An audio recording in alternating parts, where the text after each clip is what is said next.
السلام عليكم ورحمة الله وبركاته.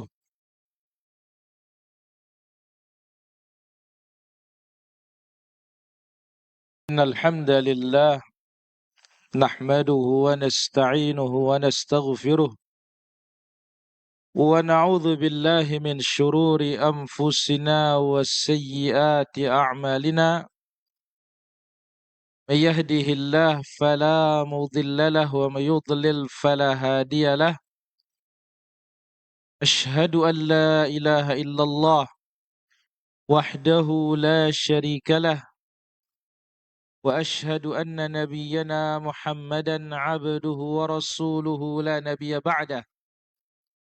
اللهم صل وسلم وبارك على عبدك ورسولك المصطفى محمد صلى الله عليه وعلى آله وصحبه وسلم تسليما كثيرا إلى يوم القيامة. أما بعد، أيها الحاضرون kaum muslimin wal muslimat rahimanillah wa iyyakum jami'an.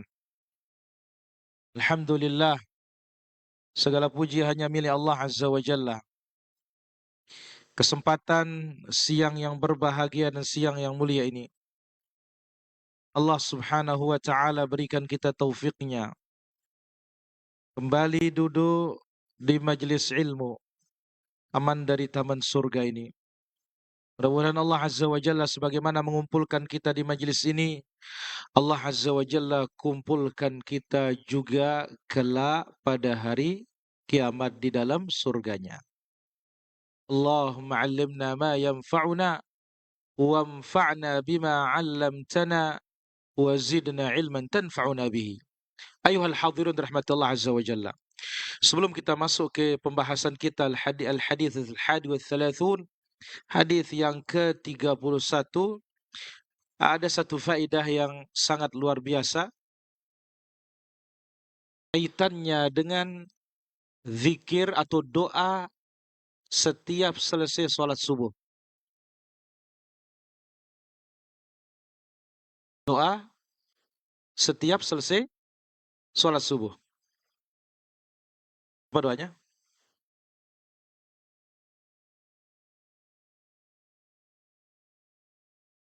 Ah, khulafa.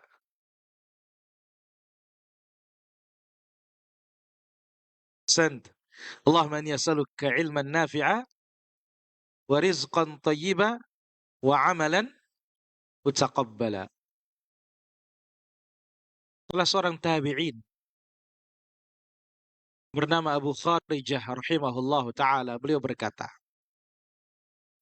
thalathun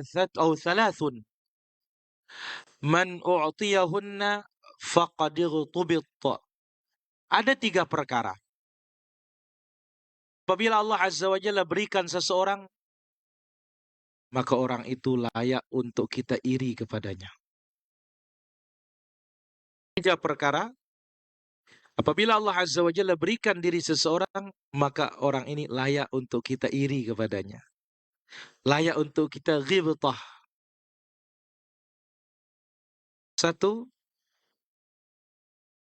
ilmu nafi', orang diberikan ilmu yang bermanfaat. Wa rizqun thayyib, rizki yang halal. Wa amalun mutaqabbal, amal ibadah yang diterima. Ini dibawakan dalam kitab Tertibul Madarik pada jilid yang ketiga halaman 320. Subhanallah. Antas Nabi SAW tidak pernah melupakan ini, sebagaimana hadits Ummu Salamah radhiyallahu anha selepas salat subuh, hina sallam, ketika beliau sudah salam, selalu beliau ucapkan Allahumma inni as'aluka ilman nafi'a wa rizqan thayyiba wa amalan mutaqabbala. Ternyata begitu hebat. Ini orang yang layak untuk kita iri kepadanya. Baik. Ma'asyiral hadirin rahmatullah azza wa jalla, pada pertemuan yang sudah lalu, hadis yang ke-30, kita sudah ambil al-usul ar-ribawiyah, al-amwal ar-ribawiyah, harta-harta ribawi. Apa diantaranya, Wahyu? Merah, gandum, kurma, garam. Dan sudah kita sebutkan al-illah. Apa penyebabnya dikatakan harta ribawi. Emas dan perak ats-tsamaniyah. Dengan emas dan perak itu kita mengukur dan menakar nilai suatu barang. Kemudian makanan, minuman, makanan, gandum, kemudian kurma. Ini yang menjadi illah, penyebab dikatakan dia ribawi, dan dari situ kita menganalogikan, mengkias ya yang lainnya, al-wazn awil kail, karena ditakar dan ditimbang. Jadi apapun itu cara transaksinya ditakar dan ditimbang, berarti ini harta ribawi. Baik. Pada kesempatan hari ini masuk kita ke bab yang lain, al-hadithul hadi wa thalathun, hadis yang ke-31. Kita dengarkan dulu. Iqra alaina, bacakan kita hadisnya. Tafadhal. Entah.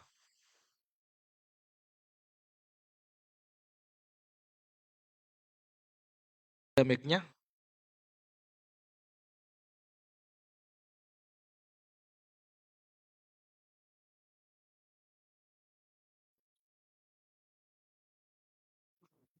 Bismillah. Qala al-mu'allif rahimahullah, dari Abdullah bin Umar radhiyallahu anhuma, ia berkata Rasulullah sallallahu alaihi wasallam bersabda, "Man a'taqa syirkan lahu fi 'abdin fakana lahu malun yablughu thamana al-'abdi quwima 'alayhi qadimatal 'adli Qimatul adli. qimatal 'adli wa a'ta syuraka'ahu hisasahum wa 'ataqa 'alayhi al-'abdu wa illa faqad 'ataqa minhu ma 'ataqa." Artinya, orang yang memerdekakan budak sebagiannya, sedangkan ia memiliki partner dalam pembebasan budak, kemudian memiliki harta seharga budak tersebut, maka ia harus membayar bagiannya kepada partnernya secara adil. Jika tidak seperti itu, maka ia hanya membebaskan bagiannya saja. Hadis riwayat Bukhari. Ahsan, tabarakallah fiik. Baik, kita baca para hadirin rahmatullah azza wajalla. Kita dengarkan dan kita cermati. Nanti di sini kita akan ambil ahkam fiqhiyah, beberapa hukum fikih yang berkaitan dengan hadis ini. Karena kitab ini al-arba'una haditsan fil ahkam. 40 hadis seputar hukum. Dikatakan dari sahabat yang mulia, yaqulu al-musannifu rahimahullahu taala, al-Imam al-Munziri rahimahullah, dari sahabat yang mulia Abdullah bin Umar radhiyallahu anhuma, Rasulullah sallallahu alaihi wasallam bersabda, "Man a'taqa syirkan lahu fi 'abdin." Barang siapa yang membebaskan bagiannya dalam hamba sahaya. Contoh, ada satu orang hamba sahaya dimiliki oleh dua orang.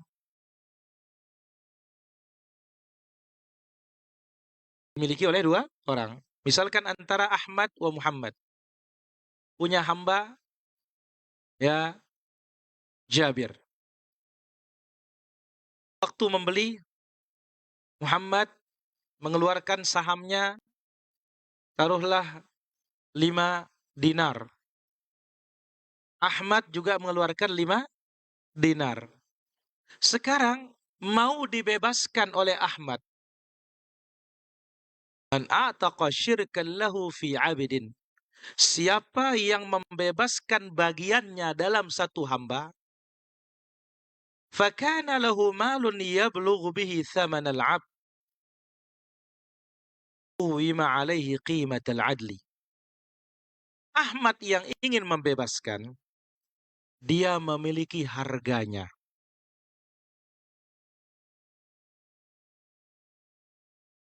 Untuk membeli separuhnya. Karena separuhnya dia yang punya. Maka ditakar berapa harganya sekarang Jabir ini? Oh, harganya sekarang 15 dinar. Dari awal beli 10. Naik sekarang menjadi 5. Berarti kan sama-sama setengah.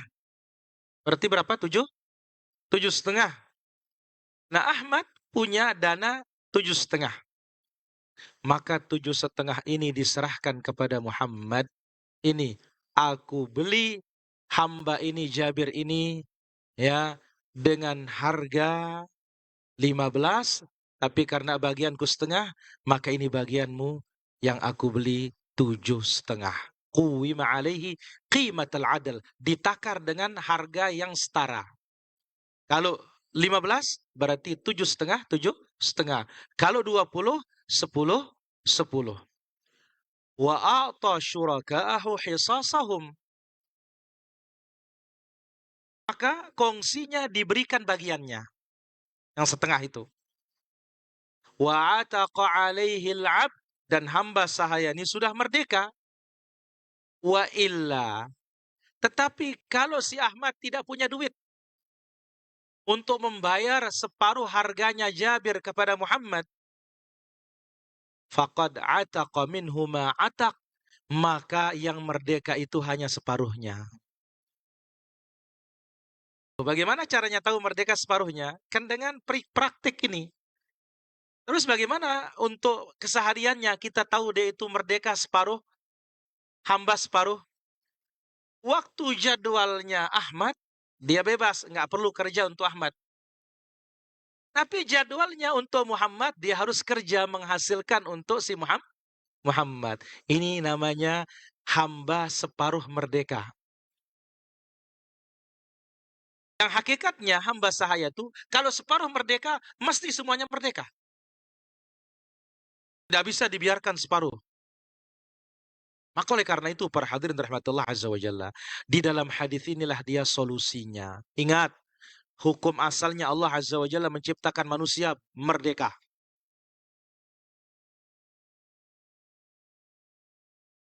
Allah membenci sebagian kita menawan yang lainnya. Begitu Islam datang, aturan perbudakan itu masih ada. Ada Yunani, ada. Ada Romawi, ada. Babilonia, ada. Persia, ada. Begitu Islam datang, Islam berusaha untuk membebaskan hamba-hamba sahaya itu. Kalau kita lihat di dalam banyak kesempatan, salah satu tebusan pelanggaran dalam hukum syariat itu membebaskan hamba sahaya. Mana contohnya, Bang? Robi, hukumannya membebaskan hamba sahaya.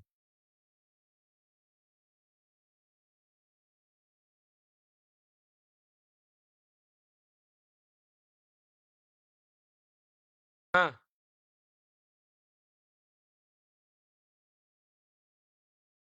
ahsanta. Suami istri berhubungan intim di siang bulan Ramadan.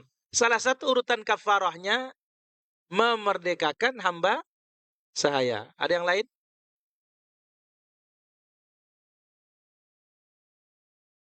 Ada, pasti ada. Nah,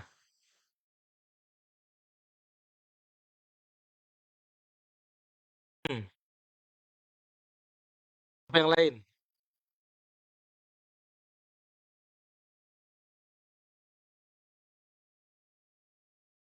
Kafaratul yamin.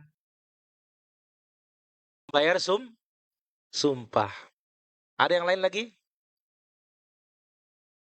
Santa, membunuh, qatlul khata'. Juga memerdekakan hamba sahaya.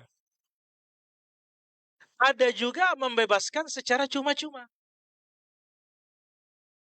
Ada juga membebaskan karena perbuatannya si tuan. Dia memukul tanpa hak. Ini harus dibebaskan.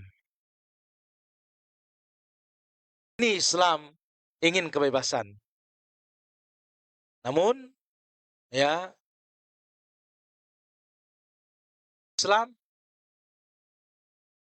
memberikan kemudahan bagaimana bisa hamba-hamba sahaya itu dibebaskan sebebas-bebasnya.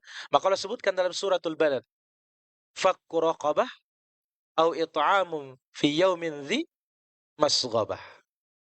Tayyib. Ayuhal hadirin rahmatullah azza wa jalla. Dari hadis yang mulia ini kita akan pelajari ada kurang lebih 12 masalah. Kita mulai dari yang pertama. Al-'itq, pembebasan. Fuqaha mengatakan al-'itqu al-khulus wal hurriyah wal khuruj minal mulkiyah. Namanya itq itu adalah kebebasan keluar dari kepemilikan seseorang. Kita ini mutlak hanya milik siapa? Milik Allah, bukan milik si fulan, bukan hamba si fulan. Ini asal dari kata itq dalam kitabnya para fuqaha. Adapun dalam bahasa syariatnya tahrirur raqabah wa takhlisuha minar riq, membebaskan hamba sahaya dari perbudakan, wa tathbitil hurriyah laha, dan menetapkan baginya kebebasan sehingga dia tidak perlu membayar kepada siapapun, kerja untuk dirinya sendiri. Jadi para fuqaha memberikan penjelasan apa itu itqur raqabah. Membebaskan hamba sahaya artinya melepaskannya dari perbudakan dan memberikannya kebebasan. Sekarang ibarat orang masuk penjara. Terkungkung apa tidak? Terkungkung. Tapi begitu vonis bebas, berarti apa? Lepas, tidak ada ikatan. Oleh karena itu para hadirin, sangat besar keutamaannya membebaskan hamba saya dalam Islam. Nanti akan datang salah satu poin yang insyaallah ta'ala, satu-satunya cara berbakti kepada orang tua yang paling hebat membebaskannya dari perbudakan. Untuk menghajikan dia, bagus, tapi belum berbakti sepenuhnya. Digendong waktu haji tawaf sa'i, belum. Wala talqah, kata Nabi, satu bukaan pun saat melahirkan belum terbayar.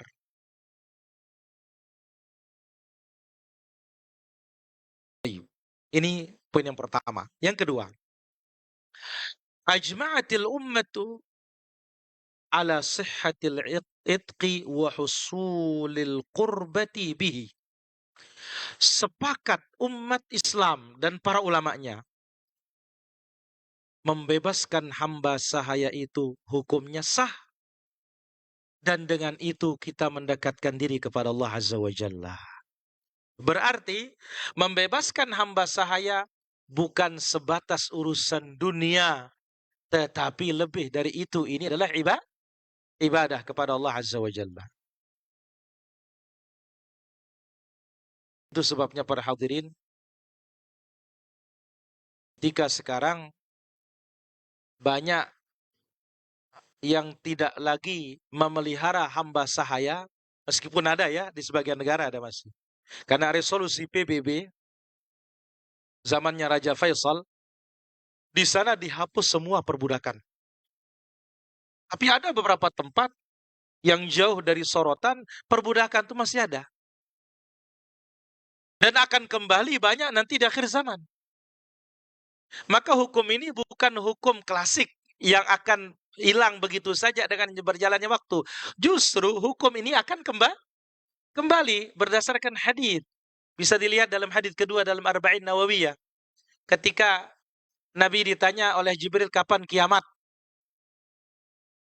lalu dijawab, tidaklah yang ditanya lebih tahu daripada yang bertanya, artinya sama-sama nggak tahu. Kalau gitu kasih tahu tandanya. Lalu disebutkan antalidal amatu rabbataha, hamba sahaya melahirkan tuannya. Ini kan belum ini. Para ulama mensyarah bagaimana maknanya hadis ini. Di akhir zaman banyak peperangan, sehingga banyak orang mendapatkan hamba sahaya, tawanan-tawanan, lalu meninggal si tuan, Si perempuan hamba saya melahirkan anak, anaknya yang berubah menjadi tuan, ibunya menjadi hamba saya tetap. Nah, ini dia. Sepakat ya umat tentang pembebasan ini dalam syariat hukumnya sah. Dan ini adalah bentuk cara kita mendekatkan diri kepada Allah Subhanahu wa taala. Nah, karena tidak ada, masih disebutkan di dalam hadis ada amalan-amalan, dengan amalan itu kita sama seperti membebaskan hamba sahaya.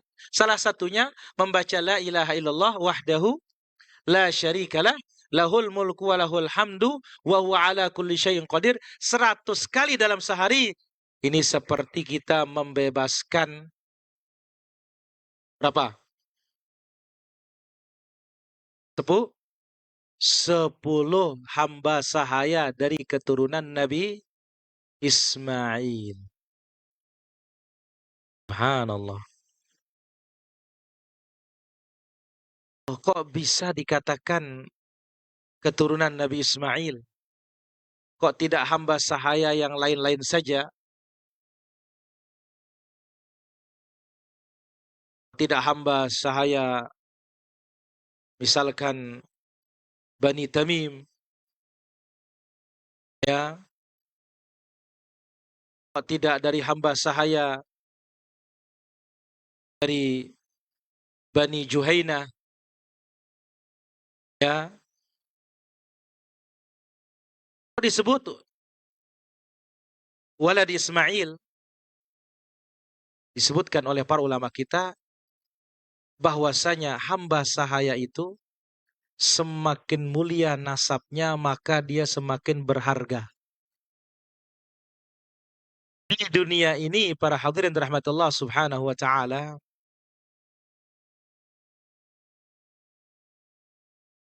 yang paling mulia nasabnya, dari sana muncul kenabian. Nah, kita tahu para hadirin, kenabian di akhir zaman dikirim dari mana? Dari Quraisy.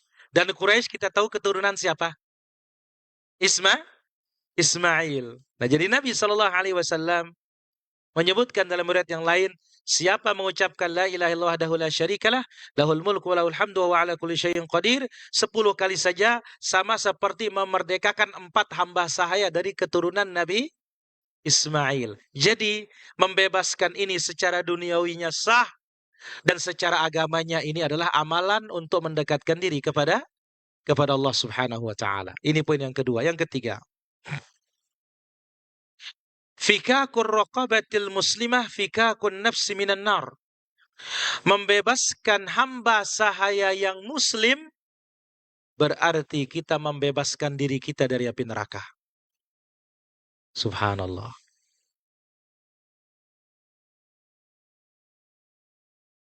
Maka pembebasan hamba sahaya dalam Islam minal kaffarat limahwi dzunubi wal khataya, termasuk penebus dosa, pelebur dosa, membersihkan seseorang dari dosa dan kesalahan. Banyak dalam Islam amalan-amalan itu disebutkan membersihkan dosa. Tapi ada amalan-amalan tertentu disebutkan hanya membebaskan dari dosa kecil, dosa besar tidak.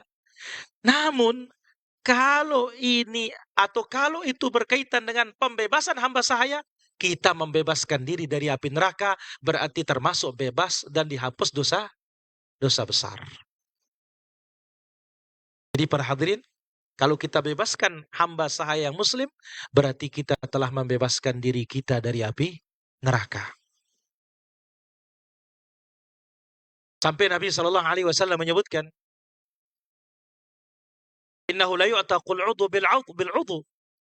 Sampai-sampai membebaskan hamba sahaya ini, kita membebaskan per anggota dengan anggota badan. Ya, misalkan sebagaimana hadis ini, kita punya hamba sahaya 1 orang berdua. Ya, seolah-olah kita punya separuh badannya. Nah, kalau kita bebaskan separuh, berarti hanya separuh badan kita bebas dari api neraka. Maka Nabi Shallallahu Alaihi Wasallam mengatakan kalau dia punya harta, bayarin kawan engkau, kongsi engkau yang punya bagian itu, sehingga benar-benar terbebas kita dari api neraka. Sampai begini dahsyatnya membebaskan hamba sahaya di dalam Islam. Tapi disyaratkan raqabatin muslimah, hamba sahaya yang muslim. Nah, lihat kasus dalam hadis riwayat Imam Muslim. Muawiyah ibn al-Hakam as-Sulami. Apa kisahnya? Dia punya hamba sahaya perempuan, disuruh ngembala kambing. Tiba-tiba serigala memangsa. Kejar, ketangkap. Ditahu oleh Muawiyah, marah sebagai manusia biasa, marah, ditamparlah hamba ini. Setelah menampar, menyesallah dia melapor kepada Nabi SAW. Ya Rasulullah, aku manusia biasa, marah seperti orang lain. Hamba saya aku begini, akhirnya aku tampar dia. Aku ingin menebus kesalahanku. Namanya hamba saya kalau disakiti oleh tuannya, mesti bebas. Mesti apa? Bebas. Aku ingin membebaskan ya Rasulullah. Akhirnya Nabi SAW mengatakan, mana dia? Bawa ke sini. Setelah dibawa di hadapan Nabi, terkenallah dia hadis jariah itu. Ainallah. Di mana? Allah. Qalat fis sama, di atas langit. Qalat, qala man ana? Nabi tanya pula dia, siapa aku? Qala anta Rasulullah. Langsung Nabi mengatakan kepada tuannya apa? I'tiqha fa innaha mu'minah atau muslimah. Merdekakan dia, dia sudah beriman. Jadi dalam Islam bukan sembarangan yang kita bebaskan. Mesti yang kita bebaskan yang bagaimana? Yang sudah beriman. Nomor 4. Asbabur riq fi ghairil muslimin. Sebab-sebab perbudakan pada luar agama Islam. Al-Furs, seperti Persia.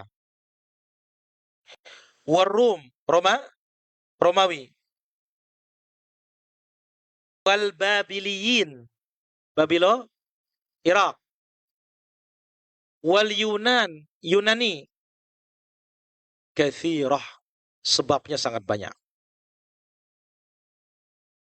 Jadi perbudakan, sebagaimana kita sebut tadi, sudah ada sebelum Islam yang dibawa oleh Rasulullah SAW tiba. Sudah ada. Maka begitu datang Islam, berusaha untuk dibebaskan. Nah, tapi kita ingin tahu sekarang apa sebabnya perbudakan pada orang-orang terdahulu. Sehingga Islam mendapatkan warisan perbudakan itu. Banyak. Mana dia? Al-Harb, diantaranya perang. Perang, ini sebab perbudakan. Ketangkep, ditawan, sudah. Jadi harta sudah. Wal khot, begal. Dibegal di tengah jalan, dirampas paksa. Sebagaimana kisahnya siapa? Kisahnya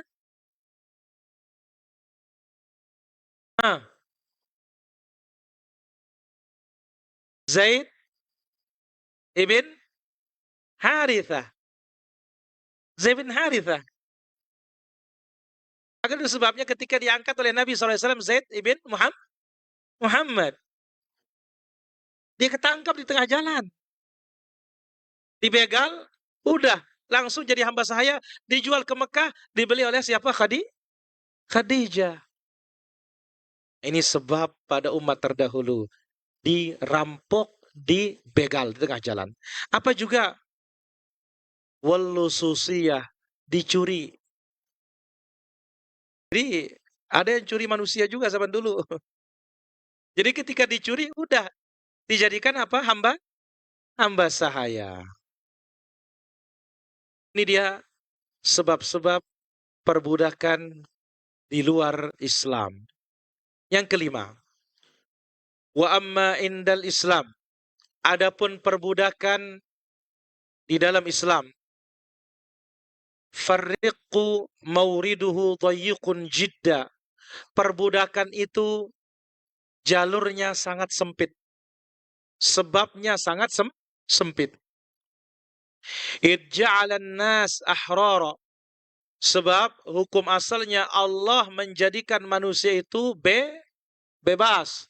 Manusia itu merdeka. La yatra alaihimur riq illa bisababin wahidin faqat. Tidak akan berubah menjadi hamba sahaya seseorang itu dalam Islam kecuali hanya satu sebab. Hanya satu sebab.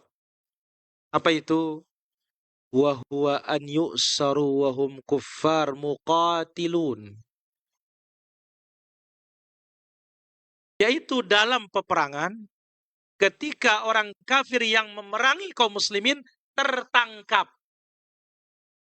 Sudah, ini saja sebabnya dalam Islam.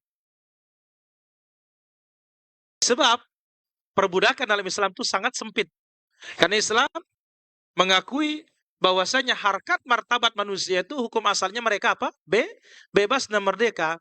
Namun hanya satu saja, dalam peperangan tertangkap sehingga menjadi tawanan, dan ini dari kalangan kafir muqatil yang memerangi kaum muslimin.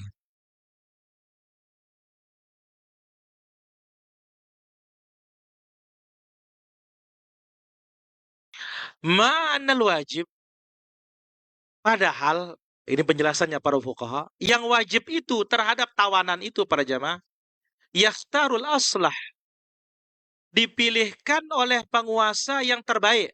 Mana dia? Bainal man, boleh cuma-cuma dilepas. Cara Islam. Awil fida, kalau tidak cuma-cuma dilepas, maka ditebus oleh keluarganya. Atau kaum muslimin melakukan tebusan. Barter. Oh, kita ada ketahuan di tempat mereka. Oh, boleh? Satu-satu kah? Atau 2-1? Ya. Engkau 1, kami 2. Ini terserah ini.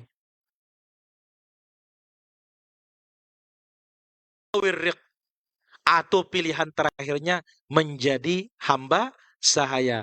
Hasabil maslahatil ammah, tergantung maslahat umum. Ini dia pandangan Islam.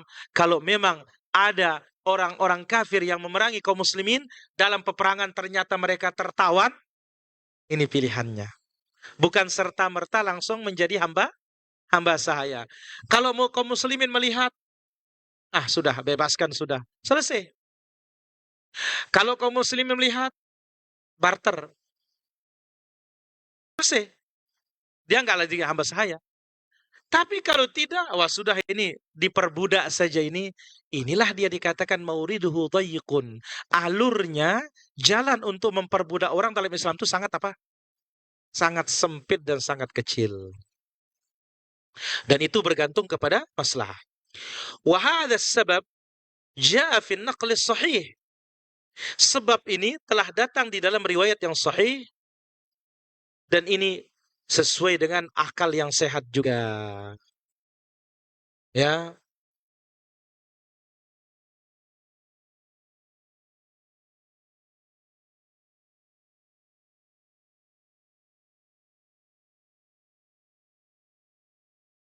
Kata Nabi Shallallahu Alaihi Wasallam tentang perbudakan ini. Fa inna man waqafa fi sabili qidati wa da'wati, kata Nabi. Siapa yang berdiri menghentikan jalanku dan dakwahku,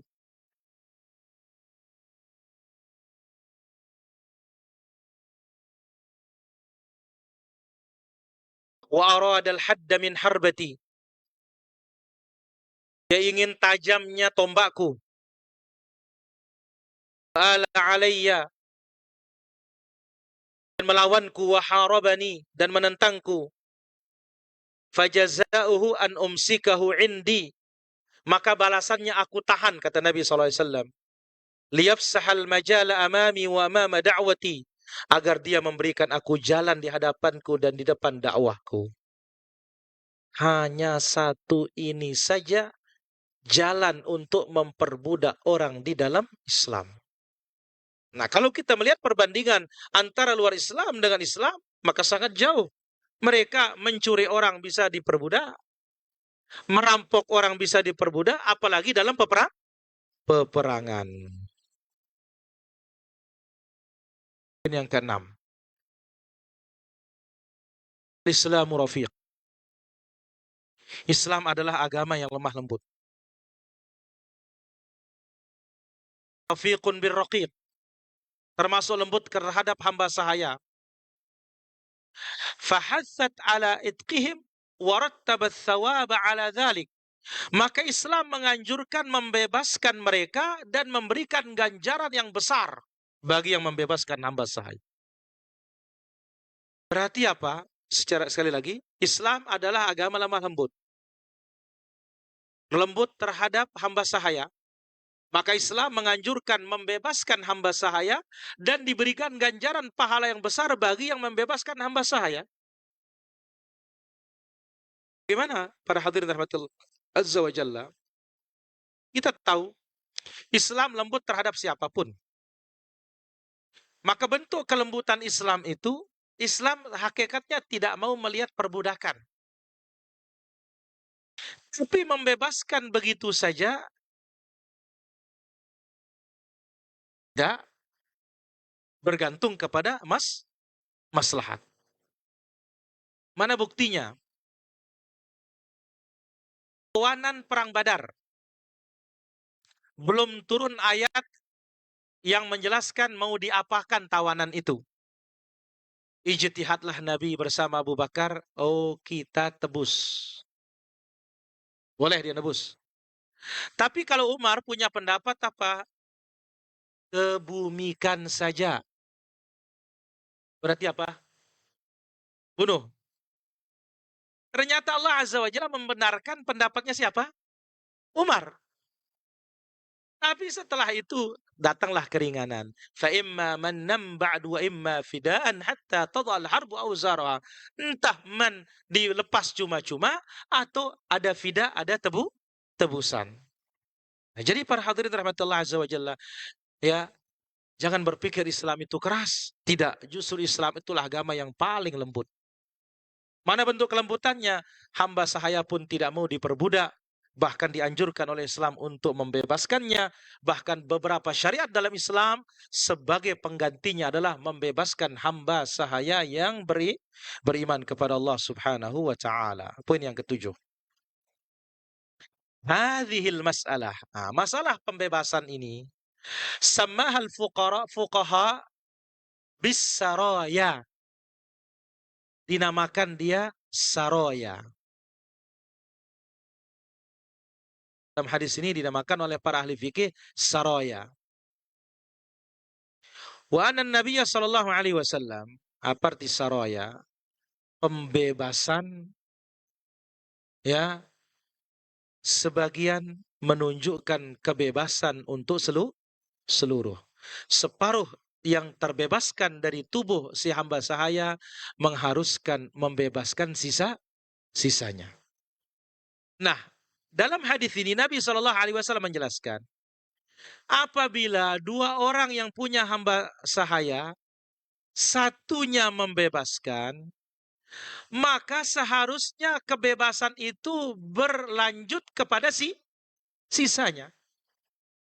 Gak boleh ditahan-tahan sebenarnya para hadirin. Jadi gak boleh yang punya bagiannya, saya gak mau jual bagian saya, gak boleh. Ini bukan tanah. Ya, kalau tanah saya nunggu harga naik lah. Ini enggak. Jadi Nabi Shallallahu Alaihi Wasallam menjelaskan seseorang apabila menjelaskan ba'da hissatihi, membebaskan sebagian bagiannya, fayisrul id ala baqihi, maka akan berlanjut pembebasan itu pada sisanya. Kalau 4 orang punya satu hamba sahaya, kalau sudah satu mulai, seharusnya 3 itu menyerah juga. Apalagi 2. Ya, apalagi 2. Kenapa? Li'annahu la yataba'ad. Karena pembebasan hamba sahaya itu tidak bisa separuh-separuh. Bisa. Sebagaimana tadi kita sebut, bukan tanah ini. Bagian depan dulu, nanti belakangnya. Tunggu duit. Enggak. فَإِذَا أَعْتَقَ بَعْضَ عَبْدِهِ أُتِقَ كُلُّهُ. Maka apabila sudah separuh yang bebas, harus sisanya yang lain juga bebas. Ini dia inti dari hadis ini para hadirin. Jadi hamba sahaya kalau sudah separuh yang membebaskan karena dimiliki bersama, maka harus kebebasan itu kepada sisanya. Tidak boleh untuk ditahan-tahan. Poin yang ke-8. Jawazul ishtirak fil abdi wal amati fil mulki. Diperbolehkan orang memiliki hamba sahaya secara patungan. Boleh. Hari ini dia kerja di tempat saya, besok kerja di tempat tuannya yang sebelah. Nah ingat, hamba sahaya itu harta, bisa diperjualbelikan. Kalau dia menghasilkan, hasilnya untuk tuannya. Baik. Jadi sekali lagi, diperbolehkan memiliki hamba saya secara patungan, baik laki maupun perempuan. Wa yajibul ihsan alaih, serta wajib tuan itu berbuat baik kepada hamba sahayanya. Tidak boleh sembarangan. Tidak boleh. Tidak boleh memaksakannya di luar kemampuannya. Yang ke-9.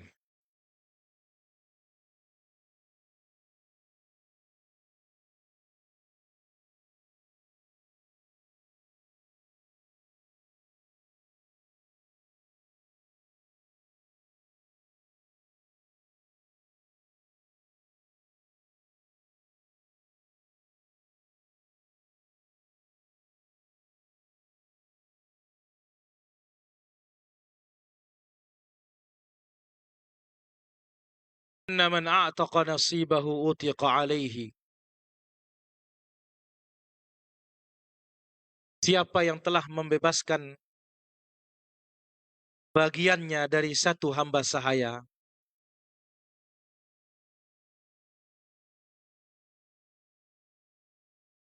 maka hamba sahaya itu harus bebas. Harus bebas. Jadi kalau dimiliki berdua, satu yang menjual, satu yang membebaskan, harus bebas sisanya. Jadi seolah-olah dia itu dipaksa untuk membebaskan. Kenapa? Karena ini masalah karomah, kehormatan. Karena ininya nyawa, jiwa, bukan duit, bukan sapi, bukan pula properti, tidak. Jadi siapa yang telah memerdekakan bagiannya dari satu hamba sahaya, maka telah bebaslah hamba sahaya tersebut dan wajib untuk dibebaskan oleh kongsinya dan kawannya yang lain. Kana musiran.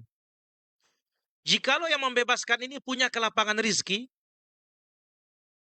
quwimat alaihi, maka dihargakan dan harus dibayar oleh yang membebaskan. Nah sekarang masalahnya, wa illam yakunis syarik musiran. Kalau dia membebaskan ini, tidak punya harta untuk membayar harga separuhnya. Berarti apa? Fala yu'taq nasibu syarikihi. Sisanya hamba ini tetap menjadi hamba sahaya. Ini kasihan. Nah, para fuqaha menjelaskan apa jalan keluarnya. Kalau yang pertama, dia bebaskan separuh. Dan dia punya uang yang membebaskan ini. Tinggal dibayar. Nah, berapa kita hargakan dia ini? 10 dinar. Ya sudah, kalau 10, bagianku bebas. Ini 5 dinar untukmu, dia bebas. Tidak boleh dia mengatakan, oh saya belum mau jual. Nggak bisa. terpaksa harus jual. Ini babnya dalam bab pembebasan hamba sahaya. Beda dengan bab jual beli yang lain. Kalau ini ketika satu sudah membebaskan, harus bebas, sisanya kalau punya duit bayar. Tidak boleh menolak kongsinya ini untuk dibayar. Masalahnya sekarang, bagaimana kalau yang kongsinya ini, yang membebaskan ini nggak punya duit untuk menghargakan sisanya?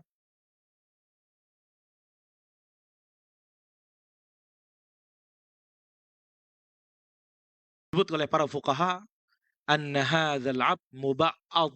Hamba ini bebas separuh. Merdeka separuh. Bebas separuh pada bagian tuannya yang bebaskan. Maka saat dia bebas itu, dia silahkan bekerja, cari duit, dan berusaha membebaskan diri dari sisanya di tuannya separuh itu. Ini solusinya dalam syariat kita. Jadi ada dua tuan. Tuan pertama membebaskan. Selesai. Tuan kedua ingin duit. Tapi tuan pertama tidak punya duit untuk membayar. Maka solusinya dalam syariat kita, saat dia bebas pada tuan yang pertama, di sana kesempatan cari harta, cari duit untuk menebus dirinya dari tuan yang kedua. Sehingga dikatakan di sini oleh para ulama kita, ini namanya hamba muba'ad, separuh merdeka, separuhnya belum merdeka, dan dia berusaha membebaskan dirinya dengan membayar dirinya kepada tuan yang kedua. Subhanallah.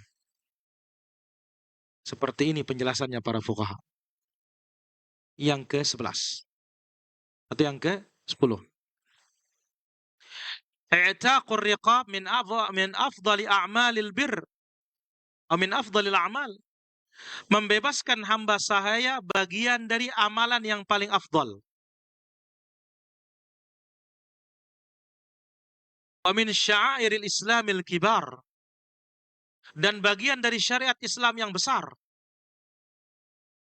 Sekali lagi, membebaskan hamba sahaya termasuk amalan yang paling afdal dan termasuk ajaran Islam yang besar.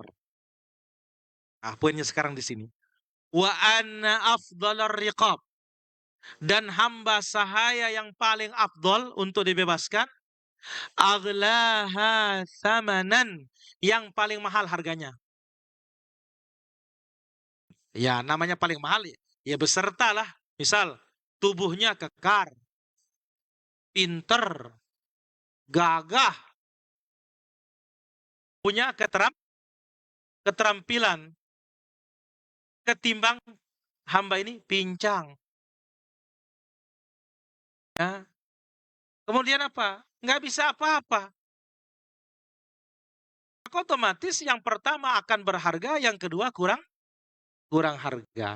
Maka para hadirin rahmati Allah Subhanahu wa taala, ketika kita ingin memerdekakan hamba sahaya, pilih yang paling mahal. Karena inilah dia memerdekakan hamba sahaya yang paling afdal.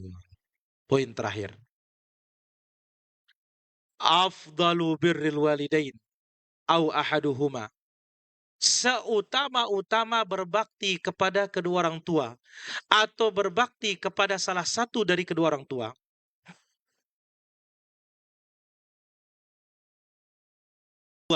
Yaitu an yajida abahu au ummahu raqiqan mamlukan.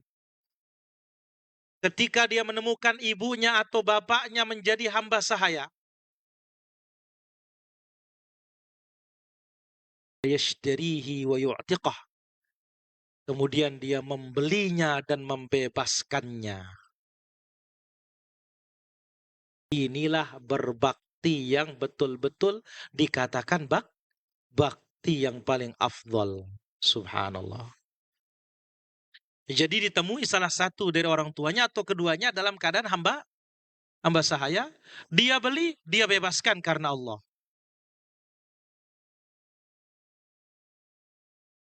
Sampai Nabi SAW bersabda dalam hadis yang muttafaqun alaih, la yajzi waladun walidah Seorang anak tidak pernah akan bisa membalas kebaikan orang tua. Para hadirin, mari berbakti kepada orang tua ini. Seorang anak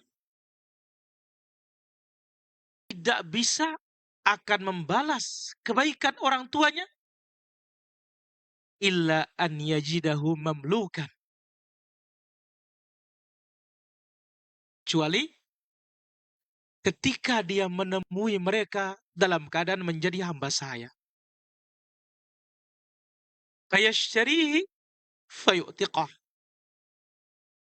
Dia beli dan dia bebaskan. Barulah seorang anak dikatakan bisa membalas kebaikan orang tuanya.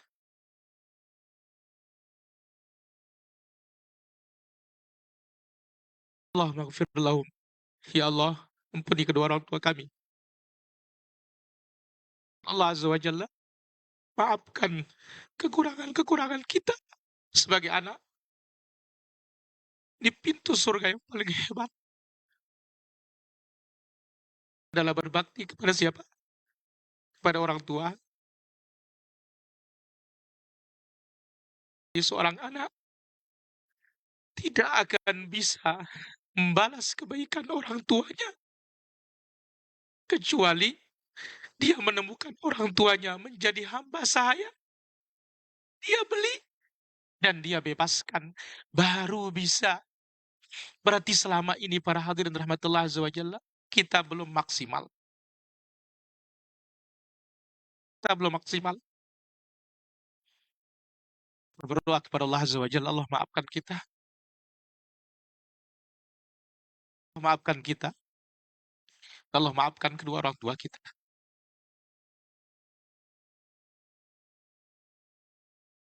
Di sini muttafaqun alaih.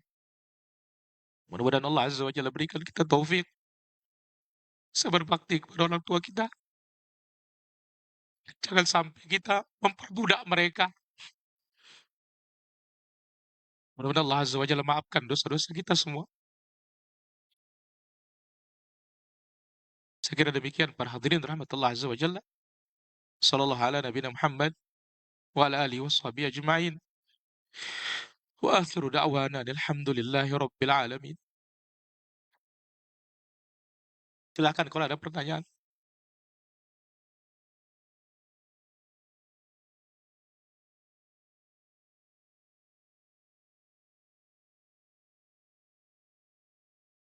Dulu para hadirin, kalau ada pertanyaan, para muslimah.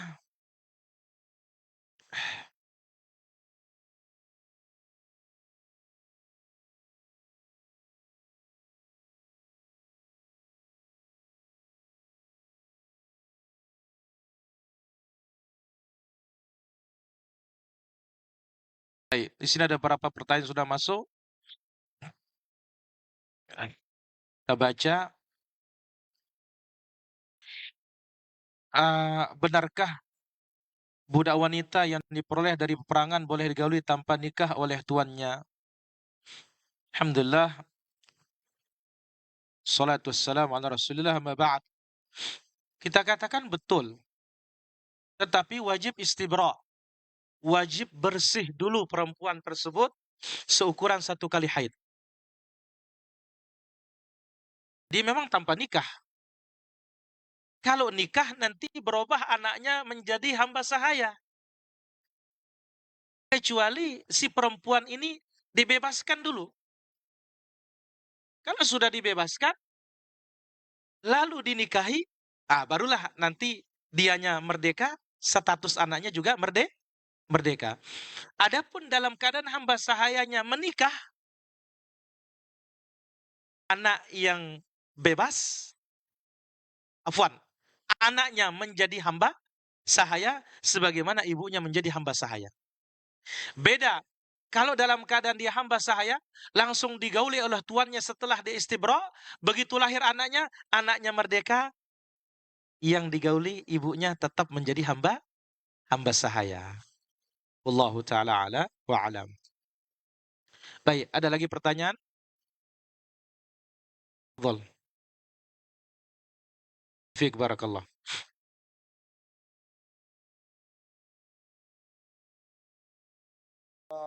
Ininya orang kafir gitu, tuanya orang kafir. Taib.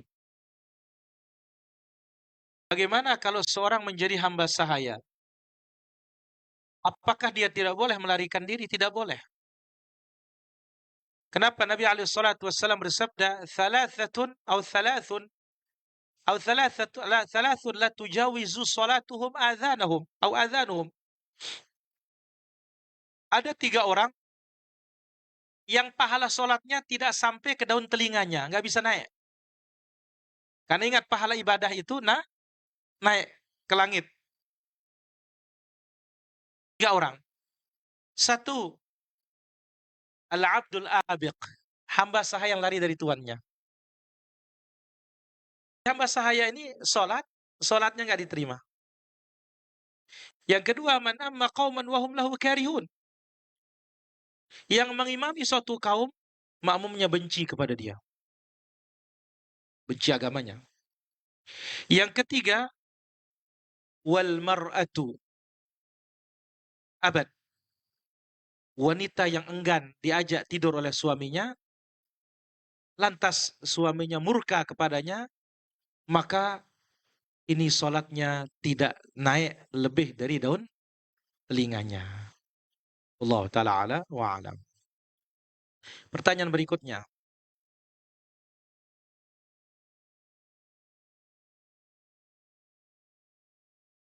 Rumput itu kan notabene tanaman yang tumbuh bebas dan menjadi gulma pada kebun. Kalau mengambil rumput di kebun orang lain untuk pakan ternak, apakah sama dengan mencuri? Apa harus minta izin? Mesti minta izin. Kenapa? Karena itu adalah rumput tumbuh di tanah orang lain. Beda halnya kalau padang rumput, lapangan misalkan. Maka kalau lapangan tidak ada yang boleh melarang. Karena Nabi SAW bersabda, "An-nasu syuraka fi thalath."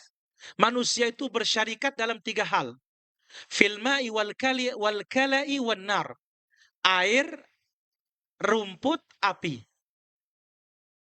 Air, rumput, api. Nah, yang 3 ini kita bersyarikat semua. Sama-sama kita punya. Allah Ta'ala ala wa alam. Baik, ada lagi pertanyaan? Tafadhalu. Silakan para hadirin, ada yang ingin ditanyakan? Lagi Ustaz. Naam. Berarti kalau untuk pembebasan budak itu sendiri hanya lafaz saja berarti kegiatannya. Iya dong. Pembebasan itu hanya lafaz, Ya, fulan aku bebaskan engkau. Maka para fuqaha menjelaskan bahwasanya pembebasan hamba itu banyak jenisnya. Satu ada namanya tadbir. Maka hamba sahaya itu namanya mudabbar. Bagaimana tadbir itu? Dia mengatakan, anta hurrun idza mittu. Engkau menjadi bebas ketika aku mati nanti. Ini namanya mudabbar. Ada juga namanya mukatab. Apa arti mukatab? Hamba sahaya itu sendiri yang datang kepada tuannya. Hai tuanku, berapa hargaku supaya aku bebas? Oh, hargamu 10 dinar. Saya akan nyicil. Kerja, cicil. Kerja, cicil. Ketika sudah habis 10 dinar, bebaslah dia. Ini namanya mukatab. Maka yang mukatab ini layak dibantu dengan zakat. Layak dibantu dengan zakat. Masuklah di dalam surat At-Taubah ayat yang ke-60 itu, innamas shadaqatu lil fuqara wal masakin wal 'amilin 'alaiha wal mu'allafati qulubuhum wa fir riqab. Wa fir riqab. Wa fir riqab ini itulah dia hamba sahaya yang berjuang membebaskan dirinya dengan membayar kepada tuannya. Allah Ta'ala ala wa alam. Baik, ada lagi para hadirin, para muslimah ingin bertanya? Tafadhal.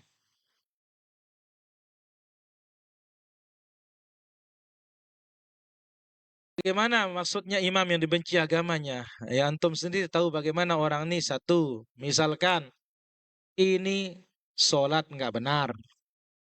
Berarti kita tidak senang itu karena urusan agama. Bukan karena urusan pribadi. Oh, dia pernah ngecewakan saya dulu nih. Ah, Nggak senang saya jadi imam. Atau apa, ini lawan politik ini. Itu beda pilihan. Wah, ini pribadi kalau ini. Tapi karena agamanya, ini orang ini apa? Waduh, ini berat ini katanya. Kenapa? Masya Allah, mohon maaf. Ini apa? Ini suka sedikit-dikit ke dukun ini. Allah Ta'ala ala wa ala. Pertanyaan berikutnya.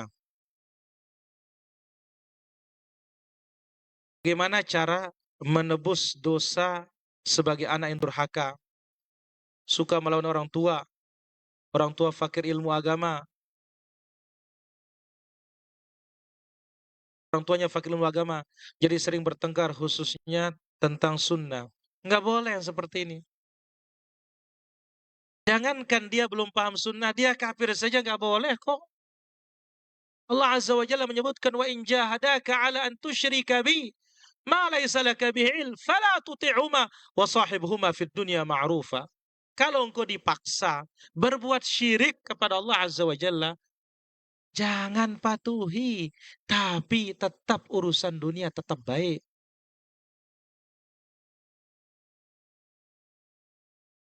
Nah, kalau kita durhaka bagaimana kita minta maaf? Minta maaf, cari ridhonya. Ingat sabda Nabi sallallahu alaihi wasallam, ridallah fi ridal walidain. Keridaan Allah itu pada ridhanya orang tua. Wa sukhtullah fi sukhtil walidain. Dan ingat, tidak ada dosa yang paling segera dihukum di dunia di samping disimpan di akhirat selain dari durhaka kepada kedua orang tua. Sallallahu salamatul afiyah. Allah Ta'ala ala ma'alam. Bagaimana hukumnya tawanan dalam perang saudara muslim dengan muslim? Gak boleh. Ini haram kalau ini. Maka lihat, ketika terjadi perang Siffin, salah satu alasan orang Khawarij mengkafirkan sahabat Ali bin Abi Thalib radhiyallahu an gara-gara tidak ada penawanan.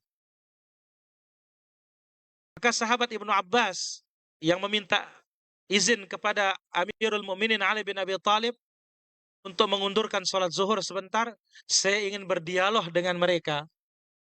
Nah, salah satu yang mereka keluhkan dan alasan mereka, dia akan berperang Ali itu. Kenapa dia tidak menawan musuhnya? Apa kata sahabat Ibnu Abbas radhiyallahu an? Apa kalian mau tawan ibu kalian Aisyah Ummul Mukminin? Ya. Kalau kalian mengatakan tawan, kafartum, kafir kalian katanya. Sementara mereka tuh takut sekali kafir. Akhirnya kalian tobat katanya, kami tobat. Kalian rujuk kepada yang benar, rujuk kepada yang benar. Jadi tidak ada tawanan kalau terjadi perang saudara itu para hadirin. Allah Ta'ala ala wa alam. Bagaimana cara menyikapi kalau ada masalah dengan adik? Bagaimana cara terbaik untuk menasihati adik yang rasanya jauh sekali dengan keluarga dan agama? Masya Allah. Pertama, doa kita jangan pernah terhenti untuk mereka. Ingat, ajazun nas man ajaza 'anid du'a. Orang yang paling lemah itu yang paling lemah berdoa. Doa ini yang mustahil bisa berubah dengan doa. Lihat, Abu Hurairah mengeluh kepada Nabi, "Ya Rasulullah, ibuku belum masuk Islam. Kabilahku menentang." Nabi berdoa sedikit saja. Allahumma hdi Dausan wa'ti bihim. Ya Allah, berilah petunjuk kepada kabilah Daus, bawa mereka ke sini, bawa mereka Islam. Tidak lama langsung mereka masuk Islam. Satu. Yang kedua, pendekatan dengan hadiah dan semisalnya. Apalagi nih adik, ya, sesama saudara seiman saja kita disuruh rafiq lembut. apalagi ini saudara senasab, lagi saudara seiman. Dan jangan pernah berputus asa. Dan ingat, ya urusan hasil kembali kepada Allah Azza wa Jalla, kita hanya melakukan usaha saja. Wa ma'al rasul illal balaghul mubin. Allah taala ala wa alam. Baik, di sini ada pertanyaan. Ayah kami rahimahullah sebelum wafat berwasiat agar rumah dijual dan dibagikan sesuai dengan syariat. Dan ibu kami diminta ikut bersama kami anak-anak. Namun dikarenakan ibu kami ingin tinggal sendiri, ditemani ART, karena ibu kami termasuk tipe yang tidak enakan dan tidak ingin mendengar hal-hal yang tidak nyaman di rumah tangga anak-anaknya. Ibu kami tidak ya,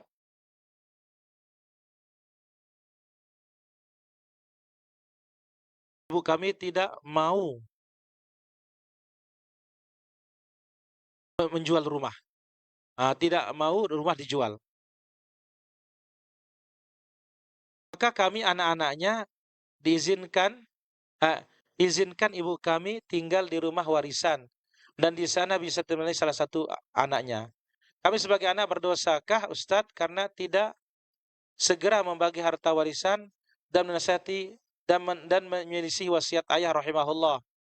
Niat kami adalah ingin berbakti kepada ibu. Enggak ada masalah. Enggak ada masalah asal anak-anaknya ridho. Ya sudah, ibu pakai sudah seumur hidup. Suruh ini kebaikan dari seorang apa? Anak untuk orang tuanya. Enggak ada masalah. Ya, enggak ada kewajiban begitu mati langsung bagi gitu. Enggak ada kewajiban. Ya, kecuali mungkin ada yang perlu ya dari anak-anaknya. Tapi sekarang kapan lagi kami bisa berbuat baik? Ya sudah, pakai ibu. Namanya bentuk berbakti kepada ibu juga. Wallahu taala ala wa alam. Baik, ada lagi pertanyaan para hadirin? Fadhalu, mungkin masih ada.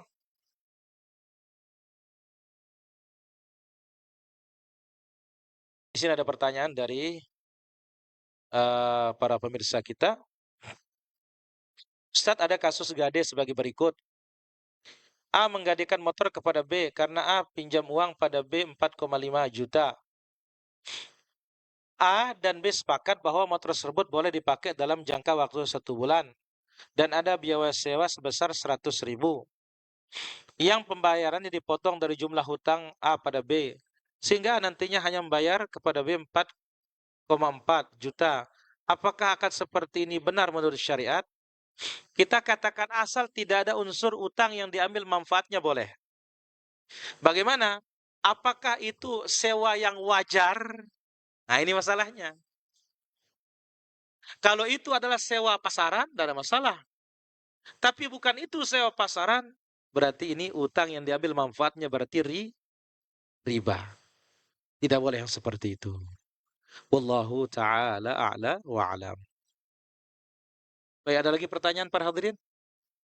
Tidak ada? Baik, saya kira demikian. Mudah-mudahan Allah Azza wa Jalla berikan kita barokah semua. Bisa berbakti kepada orang tua kita. Allah Azza wa Jalla maafkan dosa-dosa kita. Allah Azza wa Jalla pertemukan kita dengan Ramadan. Allah Azza wa Jalla panjangkan umur kita dalam ketaatannya.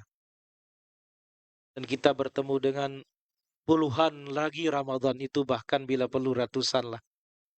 Sehingga kita bisa mendapatkan tabungan yang banyak dari akhirat itu.